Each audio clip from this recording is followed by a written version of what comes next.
मजबूतीनं उभं करण्यासाठी ही मंडळी रात्रंदिवस काम करत आहेत. काही दिवसापूर्वी प्रमोदजी जठार साहेबांना आमदार झाल्यानंतर त्यांनी जो कोकणाचा दौरा सुरू केला आहे, या अगोदर कधीही आपल्याला एवढ्या ताकदीनं पाठीमागं उभं राहणारं कोण भेटत नव्हतं. पण आज 8-10 दिवसाने शेलारसाहेब, जठारसाहेब येत आहेत, आमच्याशी प्रत्येक गोष्टीबाबतीत चर्चा करत आहेत, अनेक ठिकाणी आमच्या छोट्या मोठ्या कार्यक्रमाला उपस्थित राहत आहेत, कार्यकर्त्यांची मतं जाणून घेत आहेत आणि त्यामुळं आज एक वेगळ्या प्रकारचं वातावरण तुम्हाला या ठिकाणी पाहायला मिळतं आहे. आज साहेब आपण बघितलं तर भारतीय जनता पार्टीमध्ये विविध क्षेत्रातील आणि विविध पक्षातील अनेक मंडळी या पक्षामध्ये आज येताना दिसत आहेत.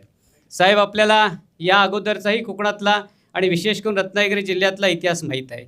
पक्ष संघटना आणि पक्षाच्या बाबतीत आपण कशा पद्धतीनं होतो हेही आपल्याला कल्पना आहे.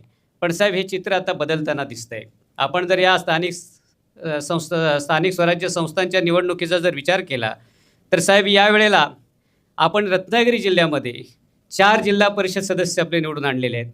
पंचायत समितीचे आपले 14 सदस्य निवडून आलेले आहेत. 2 नगराध्यक्ष आपल्या पक्षाचे आहेत, 28 नगरसेवक आहेत आणि 4 स्वीकृत नगरसेवक आहेत. एवढ्या मोठ्या प्रमाणात आज परिवर्तन घडतं आहे. कार्यकर्ते मेहनत करत आहेत आणि त्या कार्यकर्त्यांच्या मेहनतीला आज यश येत असताना आपण सगळी मंडळी ज्या ताकदीने आमच्या पाठीशी उभी राहत आहेत त्याचंच हे प्रत्यंतर आहे. आज त्यानिमित्ताने या सगळ्यांना मार्गदर्शन करण्यासाठी आपण आलेले आहेत. त्याचबरोबर आज आपण आपल्या कोकणातल्या लोककलेला खऱ्या अर्थानं राजश्रय देण्याचं काम केलेलं आहे. अनेक वर्ष दुर्लक्षित असलेलं जाकडी आणि नमन या आपल्या लोककलेला आज आपण खऱ्या अर्थानं त्यांना मानधन देऊन प्रोत्साहित करण्याचं काम केलेलं आहे.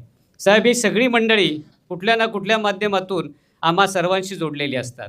अनेक अडचणी त्यांच्या आहेत साहेब.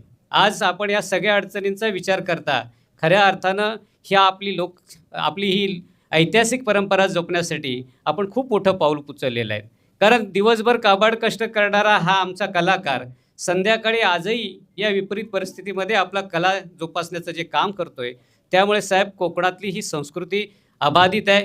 या संस्कृतीच्या माध्यमातून आजही ग्रामीण भागातला बाज कोकणचा हा आज आपल्या अख्ख्या महाराष्ट्रभर किंवा देशभर आज पाहायला मिळतो आहे. मी आज या निमित्ताने साहेब आपल्याला एकच सांगेन की सगळी मंडळी अनेक कार्यक्रम करतात. अनेक वेळा मुंबईत आपली लोकं असल्यामुळे मुंबईत अनेक कार्यक्रमांना यांना जावं लागतं. पण साहेब, रात्री यांची खूप अतिशय अडचण असते. रात्री कार्यक्रम झाल्यानंतर या मंडळींनी राहायचं कुठं?